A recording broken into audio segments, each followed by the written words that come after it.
I'm so interested in seeing what him and Quinn Ewers do this year. There's been so much hype. We should have a pretty dangerous running back in Blake Corum. Maryland's got Talia Tagovailoa. Yeah. A little too backyard football.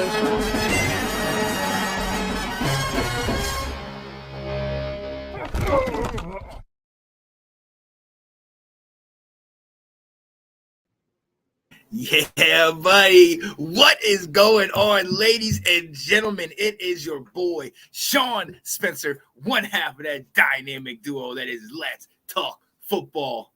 And you see who I'm with, ladies and gentlemen. You see who I'm with, one of the happiest men in America. They could be just that much happier on Monday. My guy, host of Restoring the Roar, and one half of the national championship game, Alex Loosmore. What up, Alex? Not too much, man. Yeah, over the moon about how those games went. And, those were two phenomenal semifinal games. Overall, a really good bowl season. There was a lot of fun games, back and forth games. Obviously, a few blowouts. But I think they got the playoff right. And, very excited to see how this game goes on Monday. Oh, yeah. And to your point, I definitely think they got the playoff right. No disrespect to Florida State. But after seeing, and obviously if Florida State would have been in, they would not have benched all those players. No. But Rodemaker was shaky even at that point. And when you look at the defense of a Texas, of a Washington, of a Michigan, or a Bama, shoot, all four of those teams, I don't think it would have boded well for Florida State to get in. So I like you, I agree. I think it was perfect, the four teams that got in. Well, and the one thing to look at, I saw they kind of switched the season to a BCS format, and this is the national championship we would have got with that, was Michigan, Washington. So it ended up the right way. And I think had Jordan Travis been in, then I think they obviously deserved to be in and they would have played a lot better. But, both those games came right down to the wire. Our game went to overtime. So, two very phenomenal games.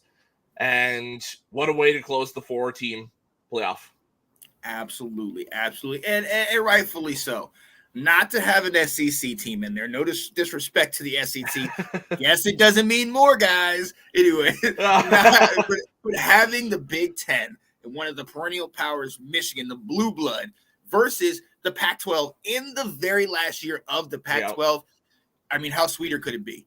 You know what I mean? Mm-hmm. So, hey, we're here. This is Let's Talk College Football, and we've been going. I think this is like the 37th episode. We've been going since the offseason, since Georgia was eating TCU frog legs a year ago.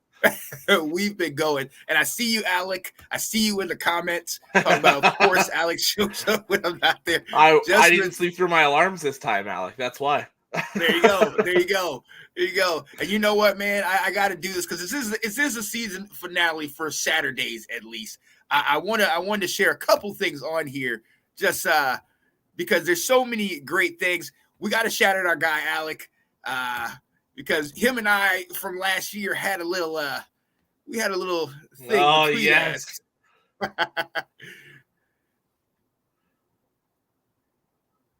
see if it. We have a special guest. Last time I saw this man, his team was beating my guys by 1 point. 1 point. And I will wear the jersey. Send it, and I wear it. My guy, Mr. Alec Schomburg. What up, Alec? Go ahead, say it. I know you want to say it. Come on, say it. Back, baby. Back. Love it. Let's go. Yeah, buddy. We got to show love to our guy, Alec Schomburg, man, his Oregon Ducks. And we're going to talk about them a little bit later. But listen, hey, my guy alluded to, he has not been on here for a while, but every week, every Saturday, every Tuesday, even if it's at 9:59 and we're supposed to do the show at 10, he's still like, I'm ready. So I gotta give this to you, man. You weren't on the last time, and I'm glad it's just you because I want you to talk to me, man. This is it. This is what you've been waiting for 3 years. Like, what does this mean? I mean, everything that you've gone through in the last couple of years to get to this point. I mean, it doesn't mean anything unless we finish the job, as far as I'm concerned. True. So, and that was my thing. I was like, when we won on Monday, it was that, oh my God, we actually did it. And then it didn't really turn into a celebration because it was like, okay, we're not done. There's one more game, one more team, one more roadblock in our path. If you remember back to our preseason prediction show this year and our Michigan preview that I did, I said, if we were going to win it, this is the year. This was the team 144, the collection of seniors of all this depth, all this talent, the 13-guy rotation on that defensive line, the 7-8 guy deep offensive line, the running back room, JJ, who's 26-1 as a starter. This was the team that I felt was the one to do it. And it's so nice to see.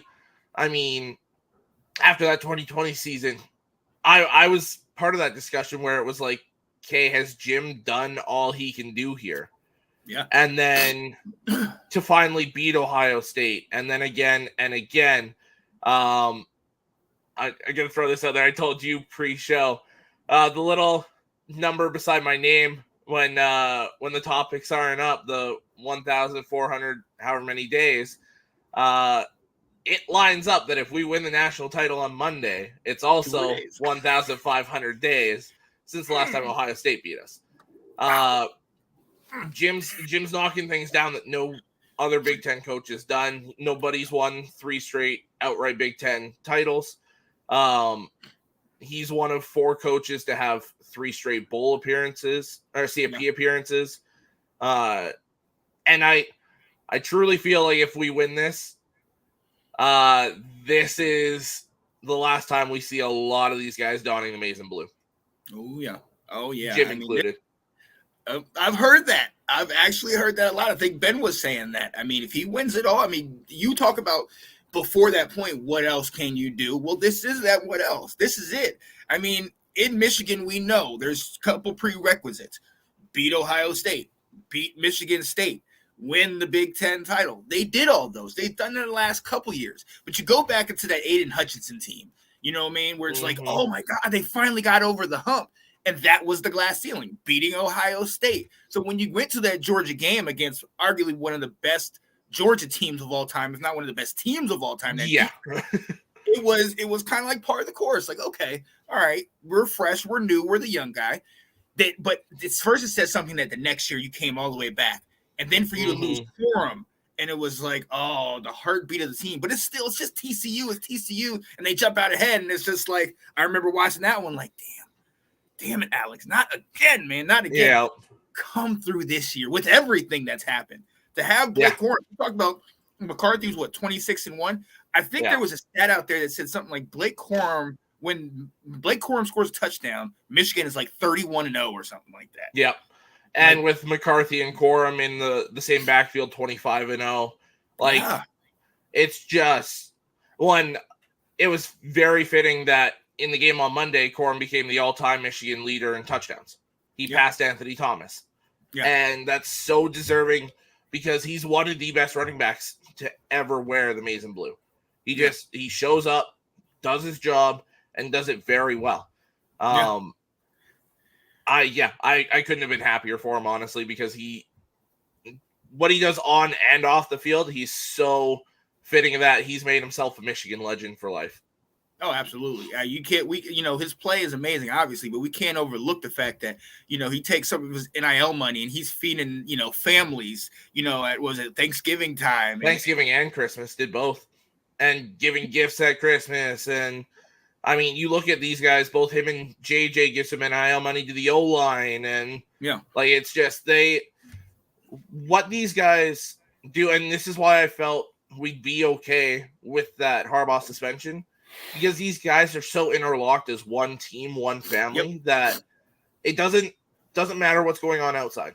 They're so focused on themselves and getting to that goal, and they've shown it all year. Oh yeah, absolutely. And I scoff at Kate when she says, Michigan versus everybody. Kat will say that every once in a while, the state of Michigan versus everybody. But one of the things that I love is that they, like you said, they've really embodied that. I mean, they've really taken on the persona of their head coach. And Harbaugh is, F all of you, I got my guys. We will go up against anybody, and I already know we're going to win. And that's that confidence. You know what I mean? But it's also the culture that he's built. He's built that culture that if you rely on me and you give me 150%, I will take you to the promised land. And he's on the doorstep right now. So regardless of what people think about Harbaugh, the guy gets results. He did it with Stanford, did it with the 49ers. He's doing it now with Michigan. You got to give this man his due. I know I'm outside, so I can say that freely. All right. I mean, this is a guy that just outcoached the greatest college football coach of all time, if not the greatest football coach of all time. Like the game plan he put together versus Alabama was a masterclass. Yes. That defense was artwork in that entire game. It was phenomenal. When JJ threw that ball and first play in the corner had his foot out of bounds, but picked it off. I was like, oh boy, here we go. Yeah. And then that drop punt, I was like, oh boy, here we go. But then I saw that defense come on the field, and it was like that switch of, oh boy, here we go. Like we're in this. Like, and it was just phenomenal performance by the coaching staff and the players. They all just bought in and they did it. They took down Alabama. Yeah, and I mean, look, let's go right into that. And I think that was a great point. I mean, we got to really understand who this Alabama team is so as to understand how big this win was. Obviously, we have Nick Saban. Everybody knows how great he is. But when we looked at this team, Alex, you and I have both said this is the least talented team that Nick Saban has had in the last, 15 years? I mean, and it's still like 25 5-stars. Like, right. And it's crazy when you really think about that. But this team overachieved to the point of, only losing the one game, beating the two-time defending national champs in the SEC championship. And to be honest, this game kind of surprised me. I wasn't surprised that Alabama was playing so well. But like you said, I mean, your defense stepped up early. Your defense had, 4 sacks in the first couple of drives, couple back-to-back sacks. Yeah. I mean, they really kind of were holding Milroe at bay early on, but it's still Bama. And Bama, like you said, that early part of that game, and I will talk about this little piece in a second, but that early part of the game when McCarthy went out and threw the passes, and he had the pick, and then the pick that was called back. Yeah. You know what I mean? That to me, there was a point where I didn't say this to you, but I was like, oh shit.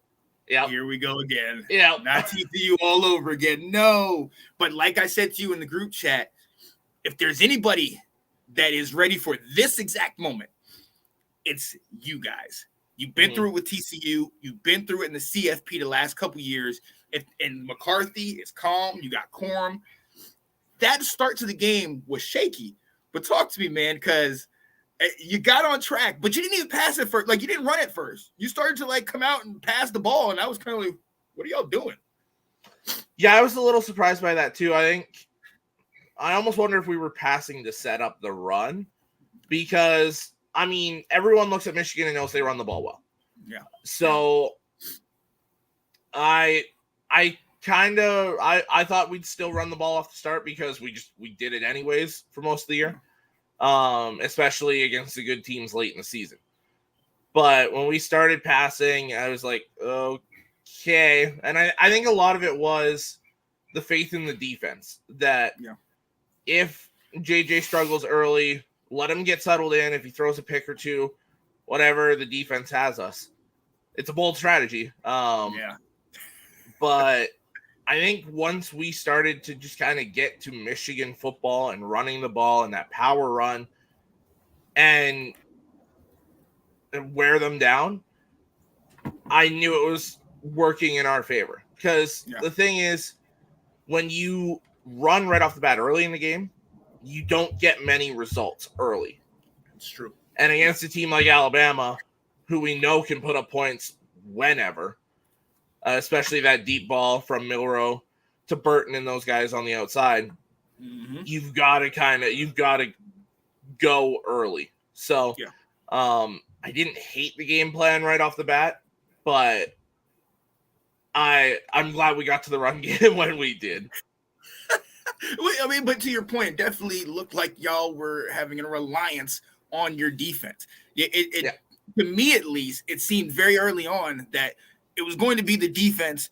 If it was going to get done, obviously by the run, but that defense was going to have to stand up. And to your point, man, we know Milroe. I mean, he's got a heck of a deep ball. You know what I mean? He's able to get it out there. But I think one of the things that was key is that once you kind of buckled that in, once they hit a couple deep ones on you, then you're like, all right, nothing behind us. Then you force Milroe to do the one thing that we talked about all year that he struggles with, and that's those intermediate routes. There was a couple passes, short little swing passes that he missed. Yeah. And it was huge because you're just like, oh, wait a minute. For all the improvement that he had, maybe it was the fact that he's scoring all these touchdowns. Maybe it was the fact that you're beating, a Georgia, that we are kind of overlooking the certain things that we actually called you out for in the beginning of the year. Mm-hmm. Yeah, and I mean, I understand why we were relying on that defense, because you look at Alabama's defense, Dallas Turner's a bona fide first-round pick. You got two starting NFL corners on the outside. Like, there's still starting NFL players all over that defense. Alabama's defense was very, very good this year. And that's why my prediction going in was 20-17. I thought it was going to be very low scoring. It stayed right around that, but it was a great defensive game on both sides. Milroe, I think part of the reason he improved so much is because he didn't really play the defenses later in the season that forced him to do what he's not good at. True. He kind of had the freedom to run and set up those deep shots, and we, for the most part, boxed that in and made him do those throws he struggles with. So, like I said, a phenomenal game plan by Jesse Minter, and it worked. Oh yeah. Now, forever much we want to say, it was a great game plan. I completely agree, offensively and defensively, once things started hooking up. But there's also that side that says sometimes it's better to be lucky than good. And all the missed snaps by Alabama, the muffed punt at the very end of the game, where I'm like, oh my God, no, almost the safety, right. Don't do that right now. Do not do this right now. You know what I mean? But at the same time, also the fact that, maybe that one missed extra point for you guys. Alec made a great point last week that you hit the extra point. We're not even talking about overtime or late in the game. The game's already won. You know what I mean? So talk to me about those last. You got 4 minutes to play. I sent you in the group chat. This is time to be great. This is when you have to make those plays. What were you thinking in that and then going into overtime? I felt calm, actually. The way the run game was going, I still relied on our defense. Let me tell you, when we had that muffed punt, wasn't so calm. But once we got that ball back, I was like, hey, let's go to overtime. And as soon as the coin toss went in Alabama's favor, it's like, oh, come on. Right. But then I was like, okay, you know what? The offense is hot. Let's get them on the field. And Corum to break that run. Mm-hmm. I was just like, okay. I felt confident at that point. And then just the botched last play for Alabama there. I don't know. I thought, looking at it initially, that it was kind of like an RPO, kind of that swing out or that quarterback draw. But yeah, it was that was an interesting play call. It was. And I've seen people go back over and like recap the play, because when I saw that, I was like, that's the call you choose for the last play of the game? Like, really? But if you look at it, with that running back that went out, you took the safety out, and then the one guy on your D-line crashes down. If he takes that and maybe takes a step to the left and kind of slants that, he would have a better shot than what he had. I mean, he got knocked out 3 yards out of the end zone, and I was just like, there's no other like RPO, there's no other RPO, there's no other option that he could have, just run up the middle. Like, I know you trust his legs, but not that much. That was suspect. Or even something like a read option, or do kind of like a boot with Milroe that has the option to pass. Right. Like do something else, get Milroe into space. That's what I thought they would do. Right. That's my thing. And even if you were going to do that, even if you were going to sit there and try to run it up, Tim Tebow with that joint, jump past it. You know what I mean? You know everybody will squeeze in. You ran the running back out, so they took care of the middle of the field. Run, jump pass over the top. I mean, obviously, in hindsight, it's a lot easier to talk about this stuff and to second guess and play armchair quarterback or whatever. But at the end of the day, you guys got the W in overtime. And me, for one, I know you were kind of on pins and needles. I was kind of on pins and needles. We were both rooting for you. And I was like, if a Michigan State fan and North Carolina fan are rooting for Michigan. Come on now. But look, we had a Notre Dame fan in the group chat. Right. Yeah, it was everybody. It's all for you, man. Let's go. But look, let's go into this one. This one, just as much as I knew that the Alabama versus Michigan game was going to be, like you said, it was low scoring. It was going to be a defensive battle. This one was going to be, in my opinion, who had the ball last. It came down to that, but it didn't. Texas wasn't able to get it done.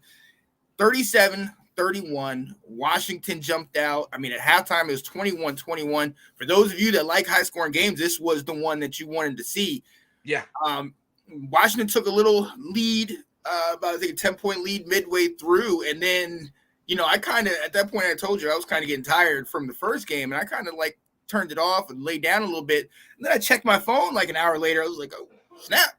They're coming back. This one can come down to the wire. You said you watched the last 5 minutes of it. What I mean, all the way down to the wire. This is what you asked for, right? Well, and it happened that way, but it shouldn't have. The only reason it did happen that way is because Dylan Johnson got hurt, which forced the clock to stop. Yep. So everything was going Texas' way.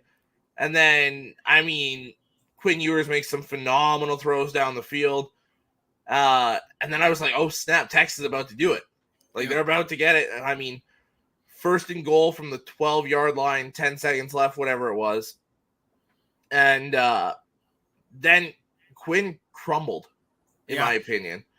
He threw that swing route, which I was like, why? If he gets tackled in the field of play, it's game over.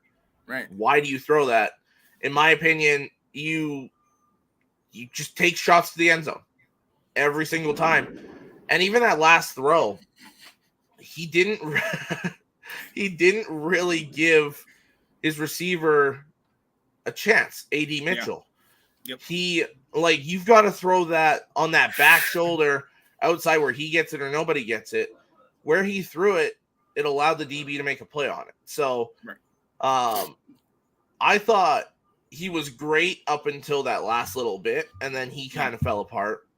I thought the play calling wasn't very great in that last little section there. But props to Texas to not backing down, come back, try and steal that game at the very end. But Washington was the better team, and my matchup going in was the Texas D-line against the Washington O-line, because if Penix had time to throw, he was going to kill Texas all day, which is exactly what he did. Exactly, which seems to be the blueprint. And we'll talk about that a little bit later, but to your point, Texas, in my opinion, yes, they're back. They're in the CFP. We know what they're about to be going into the SEC this coming year. Washington, we know the weapons that they have, but Texas, like you said, they hung in there. But again, I too was disappointed in that last drive. I was like, this is exactly what you asked for. Less than 2 minutes to go, driving down the field. You're in the red zone. You give your team an opportunity, and I felt the same way. I felt that I really didn't have much confidence in Quinn Ewers. All the way out, all throughout the game and the comeback, you're like, oh, okay, yeah, this is the guy that we knew. But down here was something where it was kind of kind of like, can I time out? Can I get the other quarterback on this, for us? Can I get Penix or Bo Nix or somebody else?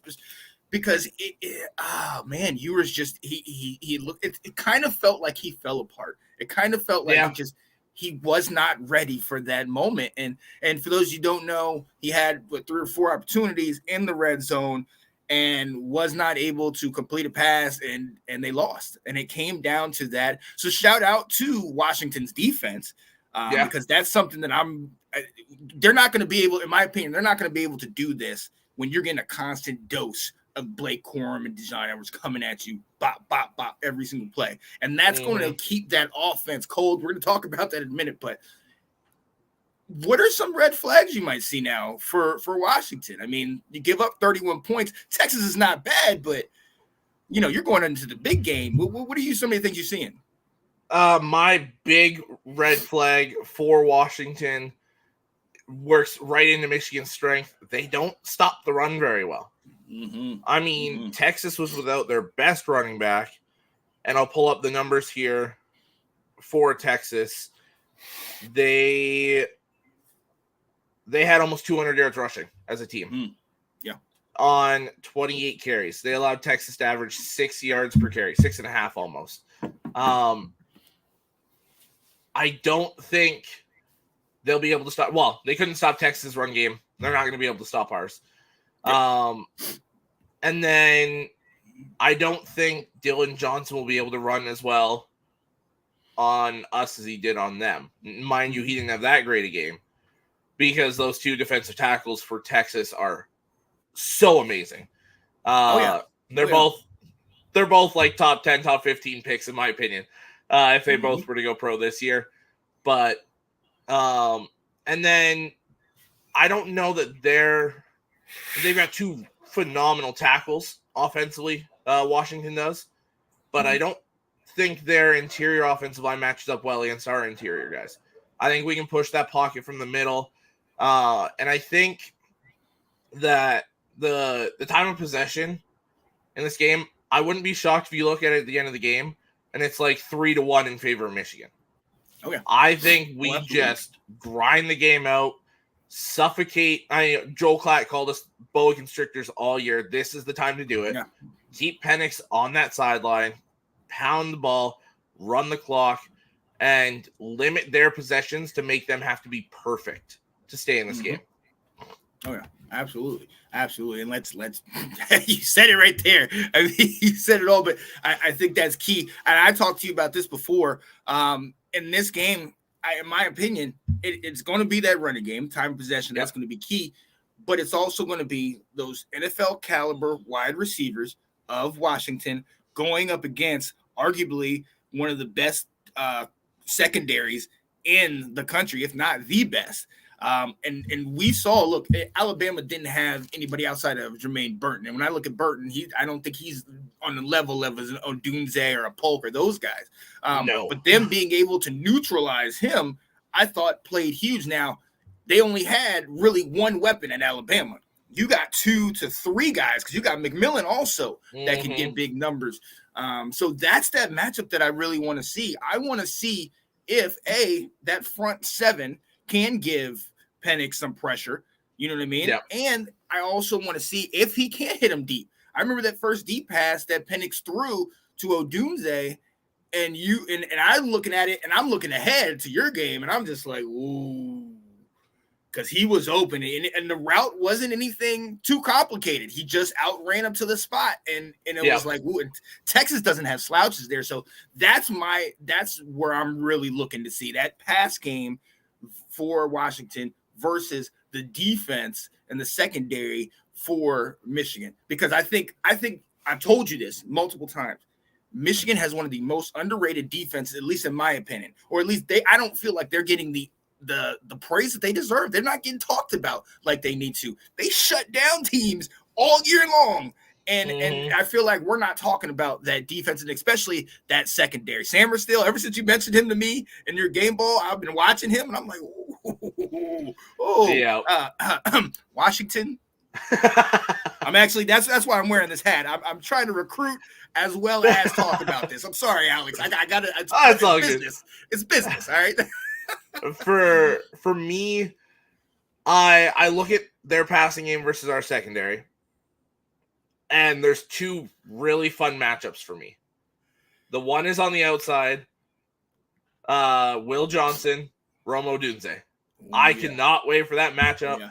I mean, this is a guy that's been going up against Marvin Harrison Jr. the last couple of years. And I think, Quentin Johnston last year. I think this is a guy that's ready for the matchup of Romo Dunze. Obviously, Rome's still going to get his catches. You're not shutting him out of an entire game. But I think that matchup is going to be so fun to watch. And then I think the other one is Polk's their slot receiver, correct? McMillan's the other outside guy. Yeah. So then Sainer still versus Polk. I think we got two good corner wide receiver matchups there. I think they can take advantage of McMillan versus Wallace on the other side. Yeah. So if I'm Minter, I'm kind of slanting our safeties towards Wallace's side, giving him some help, and I feel like the other corners can kind of hold their own as much as you'd expect them to against a very good passing offense. Oh, yeah. But, I mean, that's going to be a matchup. And then, obviously, like you mentioned earlier, the time of possession, the running game. I mentioned this when I was talking to Ben and Alec and those guys. When you go to the dance, you dance with the one who brung you. Now, and I love now, in hindsight, I definitely see the game plan that they were. Let's pass, because they know we run the ball. So let's let them know. Let's, get them off kilter. It didn't work necessarily for Michigan at one point. But not early.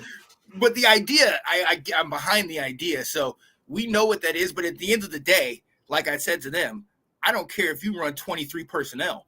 I don't care if you sit there in the goal line formation at the 50-yard line, because you not only have the O-line to do it, but you also have Blake Corum, and you got a motivated Blake Corum. Yeah. You know what I mean? I watched it. So Blake Corum's actually from Virginia. He's from Marshall, Southern Virginia. Like I've driven past there, and I'm like, oh wow, really? But he's motivated. 365 days ago, we were having this same conversation before the TCU game, and even after, and I said to you, God, how different would things have been had you had Blake Corum? How different now, after the season he's had, him being the stabilizing force. Let's be very honest, with everything that happened with Coach and McCarthy struggles from time to time. There's two things you've been able to rely on: that run game and that defense. And Corum is the heartbeat of this team. And when you come to the big games, you give it to the one that brought you to the big game. You got to go with your guy. And this is a game where I expect Corum. It might not be pretty, but it's going to be gutsy and grit. And then when it comes down to it, the 3rd and 1s, the 4th and 1s, the late drives where you're going to need to milk the clock, it's going to come down to Corum. And I'm here for all of it. As a running back, I know you're O-line. I'm here for every bit of it. That last victory drive with 8 minutes to go, up by 6, and you just say they're not getting back on the field. We are going to milk this clock to the damn thing ends. And I'm so hyped for it. Let's go. Me too. Yeah, I'm so ready for it. Monday cannot get here fast enough. Oh, yeah. Honestly, cannot get here fast enough. And from the moment that game ended, Tuesday I had to go back to work, and all I've been thinking of all week is, can Monday get here already? Can Monday get here already? Can Monday get here already? Oh, I feel you. Ben, yes. It is a little chilly out here, but I'm saying positive things about Jim Harbaugh. So in order for me to stay alive, we need to close the door and stay out here in the cold. If he wants to even at least be able to sleep on the couch, he's got to do it out here right now. Right. Even that's in question right now. All right. So Blake Corum gives me Maurice Jones Drew vibes. A bowling ball with leg. Dude's going to be a solid runner in the NFL if he gets in the right system. Absolutely. I think that's a perfect comparison. Oh yeah, I'm here for all of it. So hey, let's give it. We got two days till the national championship. The score might change. I know the winner isn't going to change. Alex, what's your pick? And what's the score going to be? To me, when Harbaugh started building this team 3 years ago, this is the kind of team he went to beat. That's the image this team was built around, because this team is so reminiscent of 2021 Ohio State. Mm-hmm. With Stroud, with Smith and Jigba, with Garrett Wilson, with Chris Olave. This team is so similar to that. I feel like Michigan, obviously, I feel like they get the job done. Now, I don't feel like it's going to be those early Michigan-Ohio State games from the last few years. I don't think we run away with it. But I think about, I'll say 31-21. Ooh, I like that. Yeah. I mean, come on now. I've been with you all year and then some. Michigan all day. And honestly, I don't think it's going to be as close. I think it's going to be 34-20. I think you guys are going to come out and stick it right to them. That defense is going to show up early, and it's going to shut that high-powered offense down early. And I think you guys are going to get up on a lead. They're going to start coming back late in the game. But like I said, I think it's going to come down to that last drive. It's going to be, 27-20. They got some momentum, and then all of a sudden, Blake Corum left, Blake Corum right, Blake Corum up the middle. What play are we calling this one? Blake Corum. The O-line goes to the line. Yeah. Blake Corum, like right to this guy right here. Blake Corum to the right. Like, what a football running back, a football fan and running back, a fan of the running game loves. Give him the ball, let him cement the game, and let's crown my guy. Let me put that crown on his head. But hey, let's get there. Let's get there. I'm not gonna speak. Job's not finished yet. Absolutely. So, hey, ladies and gentlemen, let us know your picks. Let us know who you think will win the game and what the score will be. And here it comes. Yes, Kat. And Michigan State. Hey, fan. you show me where it's shown that he cheated. That's all I've been saying about all these people about Harbaugh. Show me where it shows that he cheated. Okay, Alex, in this house, he did cheat. Okay, he cheated. Okay, I gotta keep the peace. All right. Yo, let's move on, ladies and gentlemen. And the bowl season is coming to a close. We've done this all throughout the year. And if you want to go back and check, we've done game balls from week 0 all the way up to this point. And Tuesday, we're going to give our last game balls for the national championship. But before we do that, we do want to give our game balls for all the other bowls coming up until the semifinals. And we're also going to give our semifinals game balls. So of all the other bowls that we watched since last time we talked, Alex, who is your first game ball? My first one's going to go to Ole Miss tight end Caden Prescorn. 10 receptions, 136 yards, and 2 touchdowns. This guy was averaging almost 14 yards of reception. Was the main guy. He got 2 of Jackson Dart's 3 passing touchdowns. It was a big reason why they kept Penn State in check and were able to just kind of handle that game. Oh, I love that. Absolutely. My first game ball is a team that I've talked to you guys about all year, the Air Force Falcons. They were 8-0, and then unfortunately lost a couple of games. But I got to go with Emmanuel Michel, 35 carries, 203 yards, and 2 touchdowns. Mm-hmm. Unfortunately, against my JMU Dukes, they beat them 31-21. But honestly, we talked about this guy all year. They have one of the best rushing attacks in the nation. And, I mean, it's hard enough to stop that option, but when you have a solid running back like this getting it done, it's just exciting to see. It's exciting to see. So, shout out to Air Force, getting some notoriety. Who is your second game ball, Alex? You just kind of led right into mine. It's a guy that I've been talking about all season. He's gotten game balls left, right, and center for me. And I felt like it was fitting to send him off to the NFL with one more. Mr. Bo Nix, the Oregon quarterback, 28 of 35, 363 yards, 5 touchdowns, no picks. A game he did not need to play it. He could have very easily just said, I'm done. My career's over. I'm going pro. Decided he wanted one more ride with those guys, which I respect him so much more for choosing that. And he couldn't have had a better game. He balled out. a great last performance on the college stage for those NFL scouts to see. And then right after, he accepted an invite to the Senior Bowl. So love this guy. Love what he's doing. And what a way to end a phenomenal college career. Oh, yeah, absolutely. Oh, I love that one. I love this. Shout out to Bo Nix. I mean, think about how far he's come from Auburn to now getting to this place, to be a high draft pick. Shout out to the guy. My last one is actually something you and me and Will talked about. A game that we didn't think one team would even care to show up. In USC versus Louisville, we were surprised because Louisville got beat 42-28, but we were even more surprised at the quarterback that played. Obviously, Caleb Williams did not play. Miller Moss got the start. Yeah, over 300. He had 372 yards, 6 total touchdowns, 1 interception. And I'm not going to lie, I think you can agree with me where we're like, who? Yeah. Like, who is this guy? I had no clue who he was. But you want to talk about all the lights. You want to talk about a primetime moment, making the best of your opportunity. That's what this guy did. Miller Moss, hey, we'll see what he does. If he's their guy next year, obviously, we know USC is going to probably transfer somebody in, but I don't think they are. Right, most of the dominoes Nelson, are settled. Right. Malachi Nelson's going. It looks like Boise State. Will Howard committed to that team down south. Yeah.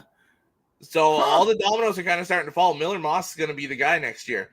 And I love that for USC, honestly. If you heard the hot mic catch that DB receiver, whoever it was, running down the sideline, it was like, oh, we a team now. I was like, well, first off, a little knock to Caleb Williams. But just how they all rallied around Miller, and they supported each other in that game. They all fought for each other. And I loved watching that game. I loved seeing that camaraderie with those guys. And I think it makes USC more dangerous for next year. I really think it does. Yes, you don't have those big names. And we don't know the talent of Caleb Williams, but I mean, I think to your point and to what that guy was caught on the hot mic, Caleb is a me person. He seems a lot less about the team and about we and more about me and my stuff. And it's kind of interesting. I mean, maybe we should have saw that when, he gets up and, Lincoln Riley starts him in Oklahoma and he's doing good. And then Lincoln Riley leaves and he cuts and leaves too. Yeah. And okay, interesting. So yeah, I love this because this is the up and comer, the new guy. You got Caleb going, already thinking about the NFL, and it's going to take away some distractions. I mean, let's be honest. If you win the Heisman, all the eyes are on you that next year, especially if you come back. So, yeah, I'm here for all of it. And, I mean, you look at Miller Moss. I don't know if you know the story behind him. So he committed to USC when he was in the 7th grade. Oh, wow. He fully signed coming out of high school, and then they went and got Jackson Dart. He stayed committed. Jackson Dart started over him, stayed, left. Jackson Dart left. He stayed. They brought in Caleb Williams. He stayed. Brought in Malachi Nelson. He stayed. Those guys all leave, and he still stays. I am so happy that this guy's going to get his shot, and I hope he does something with it. I hope he balls out. Oh, yeah. Hey, it's due, and I love it. I'm here for all of it. Now, oh my goodness, Cat. My game ball goes to what? Okay. Take that one off. There we go. Loving this shirt. Loving this shirt. Oh, moral support goes to all the players. Alec, thank you for your service. Stay safe. Absolutely. Yes.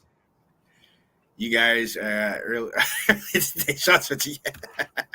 Yep, you know we are. Yeah, buddy. Oh, man. So, look, let's go into it. We got one more set of game balls to do. The semifinals game balls. So, we're going to give one for the Alabama-Michigan game, and we're going to give one for the Washington versus Texas game. I'm going to go first. My first game ball is for the Michigan and Alabama game. And honestly, I got to go with the thing I've been shouting out in the last couple of weeks. I've been talking to you about your defense. Your defense played huge in that ball game. And it was early and it was often. I mean, obviously you had the interception and then almost, momentum started to switch. You have the second play that almost was an interception, but he stepped out of bounds. And then you can start to see that momentum going in the other direction. And 2 times, or at least the first time, your defense had their backs against the wall. And there was no backbiting. There was no trash. So it was, we got a job to do. Let's get it done. Yeah. On top of that, we all know Milroe is a scrambler, somebody that moves out the pocket. He looked like he was under duress early in that game. Those early sacks and everything. Your defense, 6 sacks, 10 tackles for loss. This defense came alive, and it finally looked like they're taking, they're looking around like, y'all not respecting us? Y'all don't respect what we doing here in Ann Arbor? Okay, we about to show you what we do. And we can always talk about how Alabama, maybe they had, their talent wasn't, as good as it might have been, or at least we don't know the names. It don't matter. Michigan showed up when it was needed. They came at the right time, and honestly, they balled out all throughout that ball game, and I got to give them their love. I got to give them love in the game ball. Who is your game ball for the Michigan versus Alabama game? Before I throw mine in there, I just want to say that is the most times a quarterback's been sacked while Saban's been coaching Alabama. That was the most sacked quarterback in the history of Saban at Alabama. My game ball for Michigan, it's a tough one because I wanted to go. You know what? Screw it. I'm changing. I had JJ, so I originally had Corum, then went to JJ. I'm going back to Blake. Let's go. All the stuff I said about him earlier. I mean, JJ, I'll just read his numbers off quick. 17 to 27, 221 yards, 3 touchdowns. He definitely brought it once he settled in, but the numbers don't show the kind of game Blake Corum had.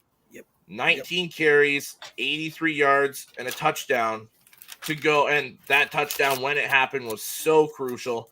But then he also had 2 catches for 35 yards and another touchdown. Yeah. So, I mean, over 100 yards from scrimmage, 2 TDs, and he was just the heartbeat of this team throughout that entire game.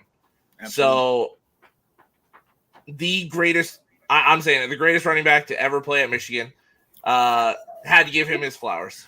Absolutely. Oh, I love that. Ooh, the greatest. Yeah. Oh, I love that. Okay. And I think if we finish the job on Monday, it's also the greatest quarterback to ever play at Michigan. What JJ's done versus some of the other, all these other guys are saying it. Jim's saying it. Brady's saying it. You got the other Michigan quarterback saying, no, he's the one. I think this is one of the greatest Michigan teams we've had assembled. I don't know if it's the greatest. I won't go that far. But I think the greatest quarterback, greatest running back reside on this team. Well, I can dig it. I don't want to take credit for McCarthy's success, but when you guys played UConn last year, I was in the big house. He was coming in the tunnel. I said, hey, good luck. He kind of looked up and said, thank you. And, he played great ever since. I'm not going to take credit for that, but I'm just going to say I was there. Okay, I'm just all I'm saying. All right. All right. And who is your next game ball for the Washington versus Texas game? I mean, I just talked about Corum being the heartbeat of that Michigan offense. The lifeblood of that entire Washington team is Michael Penix. They only go as far as he goes, and he was electric on last Monday night. 29 to 38, 430 yards, 2 touchdowns, no picks. Kind of just did whatever he wanted to against that Texas defense. And they absolutely deserve to be where they're at. And Penix is a massive reason why. So I had to give him my game ball for this game. Oh, yeah. I was looking back through a lot of the old clips that we had. And in the beginning of the season, we asked the question, who was going to be this year's TCU? Now, I don't even know if I actually don't want to put Washington is better than TCU was. And we just did it as in who's going to come out of the woodworks to be in this spot. And one of the teams we had was Washington. Yeah. And when you look at their talent, led by Penix, led by that head coach, I mean, this is where we should have expected them to be. and I'm happy that they're there. And if you talk to our guy Alec, he'll let you know that there's a reason. It's because they have NFL caliber talent. And look, those wide receivers, you mentioned Odunze, Polk was another one. Obviously, they got McMillan. But just between my game ball goes to Odunze and Polk. Polk had 5 receptions for 122 yards. Odunze had 6 receptions for 125 yards. So you're sitting here looking at 11 receptions for over almost 250 yards between these two guys. Right, the half the yardage of this quarterback. I mean, these two guys alone.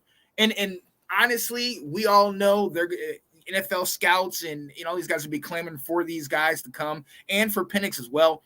But it says something when you do it in the biggest game.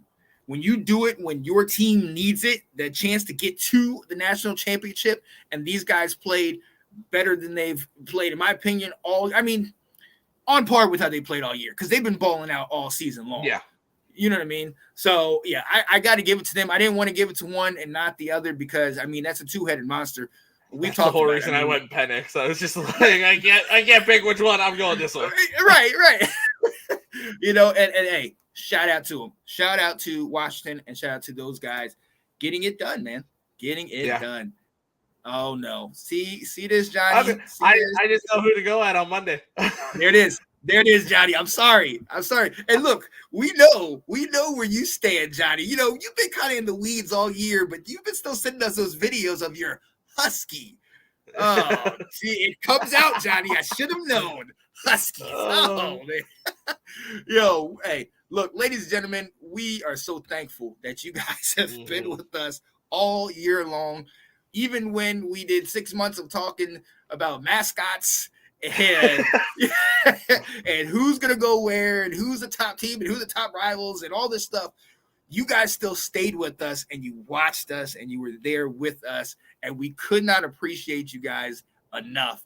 And we got one more segment before we head out of here. It's getting a little chilly and not as cold as it's going to be in there if you heard me talking about Harbaugh. But anyways, we got to go to the end because when it comes down to it, we're gutsy. Just like our guy, Herm Edwards said, you play to win the game. We're going for 2, ladies and gentlemen. Really quickly, this is not indicative of who I want to win the national championship just because he is on this clip. Okay? Still go blue, but we're going for 2.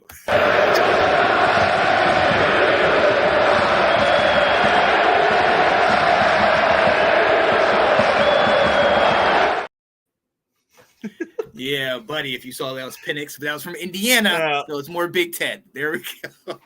Yo, Alex, what is your going for 2 on our Saturday season finale? So I'm going to kind of go in the same direction you just gave that message right before the going for 2. But I'm going to flip it to you. I want to show some love, some appreciation for you, for what you do, for Let's Talk Football. I know you give me the opportunity to talk college football multiple times a week. You give so many other people a chance to connect with each other, talk football, talk life, whatever it is. So I just want to give you some thanks, some appreciation, and none of this would happen without you. So thank you. Oh, I thoroughly appreciate that. I may or may not have almost cost my relationship getting this thing off the ground, but I believed.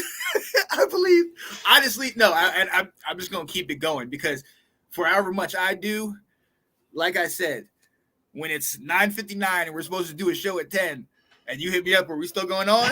And I'm like, oh shit. Yeah. We're good. You don't say, oh, come on, man. You didn't give me any time.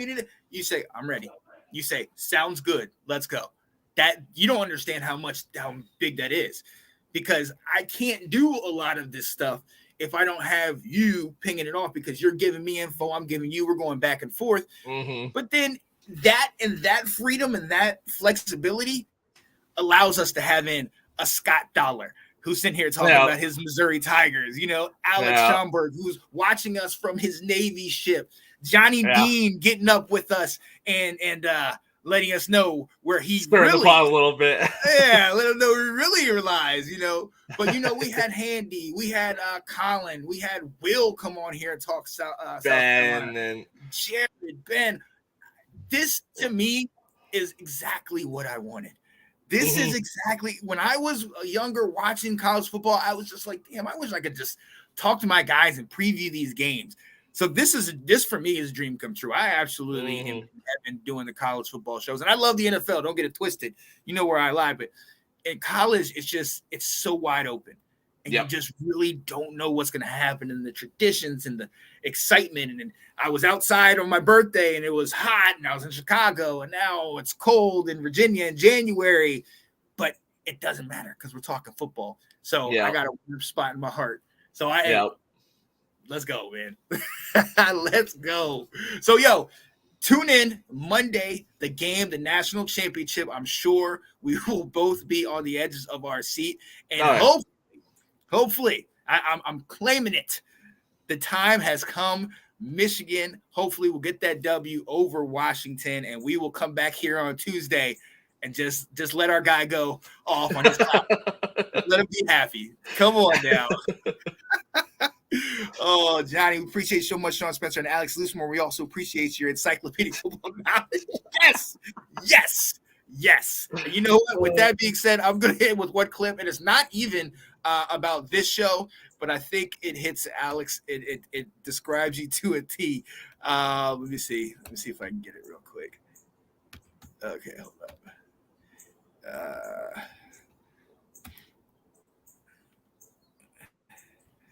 Let's see if they have it on here. Oh, may not. Let me see.